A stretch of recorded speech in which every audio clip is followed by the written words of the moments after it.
시청자 여러분 안녕하십니까? 이데일리엔 주요 경제 뉴스 확인해 보겠습니다. 첫 번째 소식입니다. 정부가 코로나19 해외 백신 도입 경과를 발표합니다. 어제 중앙재난안전대책본부는 오늘 오전 10시 50분 온라인으로 진행하는 코로나19 대응 정례 브리핑에서 백신 확보 내용을 발표할 것이라고 밝혔습니다. 정부는 앞서 글로벌 제약사와의 개별 협상 등의 방법으로 총 4,400만 명분의 백신을 확보하고 내년 1분기부터 순차 도입한다는 계획을 밝힌 바 있습니다. 오늘 브리핑에서 정부가 이미 계약한 아스트라제네카 이외에 선구매를 합의한 다른 2개 해외 제약사와 계약을 체결했는지 여부가 주목됩니다. 정부가 사회적 거리두기 3단계 시행 시 구체적 지침을 놓고 세부 사안을 조정하고 있습니다.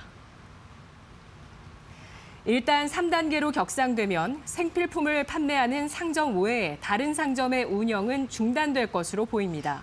소비자들의 관심이 많은 대형마트의 경우는 영업을 허용하되 생필품 판매만 허용하는 방안 등이 검토되고 있습니다. 손영래 중앙사고수습본부 기획반장은 어제 브리핑에서 이렇게 돼야 생필품 구매에 차질이 없고 다른 목적의 쇼핑은 차단할 수 있을 것이라고 밝혔습니다. 코로나19 신규 확진자 속보 전해드리겠습니다. 중앙방역대책본부에 따르면 오늘 0시 기준 코로나19 신규 확진자 수는 1,062명을 기록했습니다. 국내 발생은 1,036명입니다. 특히 서울 발생자는 전일 사상 최다를 기록한 데서 둔화되면서 398명을 기록했습니다. LG유플러스가 어제 세계 최초로 5G 이동통신 기반의 자율주행 기술을 공개 시연했습니다. 이번 시연에는 지난해 선보인 5G 자율주행차 A1이 더욱 진화된 모습으로 나타났습니다. 기존에 탑재된 5G 자율주행 기술뿐만 아니라 실시간 주차 공간 인식 솔루션, 5G 클라우드 관제 서비스 플랫폼이 더해졌습니다. 또 모바일 앱 서비스를 연계해 운전자가 차량 조작, 위치 파악을 손쉽게 하도록 했습니다.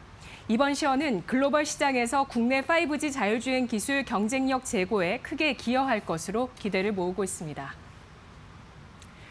그간 규제를 비껴간 풍선 효과로 집값이 치솟은 경기도 파주, 경남 창원, 충남 천안시 등이 추가 규제 지역으로 선정됐습니다. 국토교통부는 어제 전국 37곳을 규제 지역으로 지정했다고 밝혔습니다. 국토부가 새롭게 조정 대상 지역으로 선정한 지역은 부산과 대구, 광주, 울산 등 4개 광역시 23개 지역과 파주, 천안, 논산, 공주, 전주, 창원 등 11개시 13개 지역입니다. 한편 인천 중구, 경기도 양주시, 안성시 일부 읍면은 조정 대상 지역에서 해제됐습니다. 문재인 대통령이 연일 주거 안정을 위한 주택 공급 확대를 주문함에 따라 정부의 부동산 정책의 미세 조정으로 이어질지 주목됩니다. 문 대통령은 어제 오전 내년 경제 정책 방향 보고에서 역세권 등 수요가 많은 도심의 주택 공급을 늘릴 수 있는 다양하고 효과적인 방안을 강구해달라고 말했습니다. 그러면서 2022년 착공을 앞둔 수도권 3기 신도시를 비롯한 공급 작업에 속도를 내달라고 당부했습니다.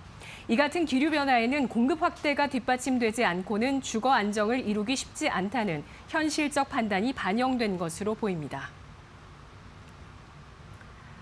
이상으로 이데일리엔을 마칩니다. 이어서 간추린 소식 전해드립니다.